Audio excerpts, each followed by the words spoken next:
یہ کہتے ہیں کہ بہن کوشچن کیا کہ کیا رمضان میں پورا قرآن ناظرہ ختم کر لینا یہ کمال ہے، یا پھر ایک اور شخص ہے جو تفسیر کے ساتھ قرآن پاک پڑھتا ہے لیکن 15 سپاروں سے آگے نہیں بڑھ پاتا، یہ افضل ہے؟ میری بہن، آپ 15 سپاروں کی بات کر رہی ہیں، میں بالکل وثوق اور دلائل کے ساتھ ثابت کر سکتا ہوں کہ قرآن عظیم کے ایک رکوع کو اگر آپ ترجمہ اور تفسیر کے ساتھ پڑھ کر اچھی طرح سمجھیں، یہ آپ کے 50 قرآنوں پر بھاری ہے۔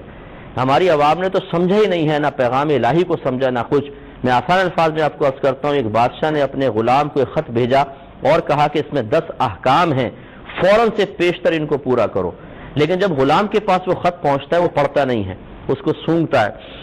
کیا خوشبو ہے، کتنا پیارا لکھا ہوا ہے، کیا پیارا کاغذ ہے، کیا نفیس فرمان ہے۔ پھر اس کو لپیٹ کے ایک ریشم کے کپڑے میں رکھتا ہے، اس پہ عطر لگاتا ہے اور اوپر رکھ دیتا ہے، روزانہ اس کو اتارتا ہے، چومتا ہے، آنکھوں سے لگاتا ہے، سر پہ رکھتا ہے، احکام پڑھتا ہی نہیں ہے۔ پھر ایک مہینے بعد جب بادشاہ اس کو بلاتا ہے کہ ہاں جی احکام پر عمل کیا، تو کہتا ہے کہ بادشاہ سلامت، وہ تو نہیں کیا، لیکن میں نے آپ کے خط کی تعریف کی ہے، اس کو چوما ہے، آنکھوں سے لگایا ہے، سر پہ رکھا ہے، عطر لگایا ہے، اونچے مقام پہ رکھا ہے، روزانہ عقیدت کا اظہار کیا ہے، لا یہ میرا انعام۔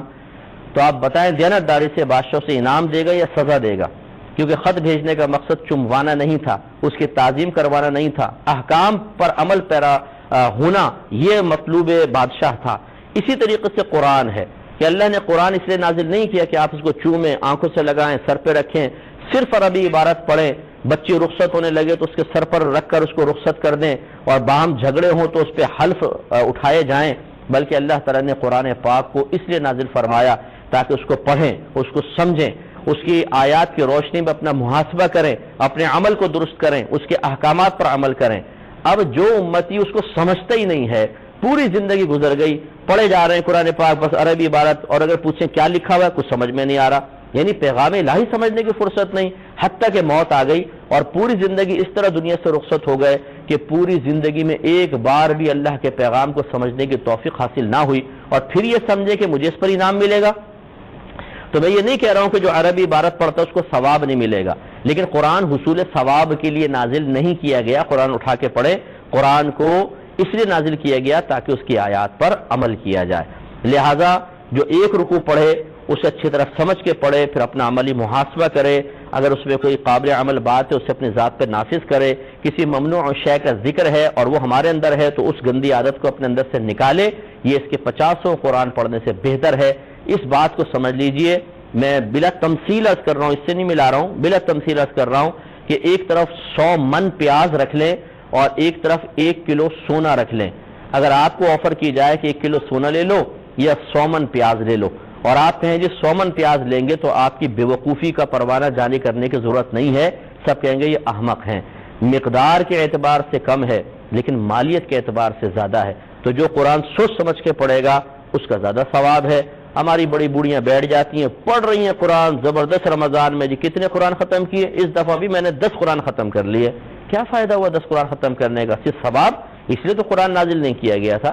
قرآن تو سمجھنے کے لیے نازل کیا گیا تھا، قرآن عمل پیرا ہونے کے لیے نازل کیا گیا تھا، اور وہ مقصد آپ نے پورا نہیں کیا۔ اب جا کے پھر اللہ تعالیٰ کو جواب دیجیے گا کہ کیا آپ نے کیا اور کیا نہیں کیا۔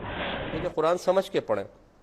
چاہے پورے رمضان 1 سپارہ پڑھیں، لیکن اچھی طرح سمجھ کے پڑھیں، ترجمے کے ساتھ، تفسیر کے ساتھ، یہ آپ کے لیے بہت بیسٹ ہوگا۔ ان سے کہیں زیادہ بہتر جو ساری زندگی قرآن پڑھتے رہیں لیکن سمجھ میں کچھ نہ آئے، ثواب انہیں ملے گا لیکن اس سے جو کم حق ہو قرآن پاک کا فائدہ تھا وہ کبھی حاصل نہیں ہوگا۔ ایک کویسچن کسی بھائی نے کہا تھا کہ ترجمہ قرآن کون سا پڑھا جائے؟ دیکھیں بہت سارے ترجمے ہیں جو بہت ہی اچھے ہیں، آپ پڑھ سکتے ہیں، لیکن میں جس ترجمے کو پسند کرتا ہوں جو بہت ہی اچھا تفسیری ترجمہ ہے اور اس میں بہت اچھے انداز سے عقائد کا ذکر بھی ہے اور محبت اور پیار کا عنصر آپ کو بہت زیادہ نظر آئے گا، وہ اعلیٰ حضرت امام اہل سنت رحمۃ اللہ علیہ کا ترجمہ ہے کنز الایمان۔ آپ یہ لے لیں، اور اس پہ ایک مختصر سا حاشیہ ہے خزائن العرفان کے نام سے، یعنی تفسیر خزائن العرفان، نعیم الدین مراد آبادی صاحب رحمۃ اللہ علیہ کی ہے۔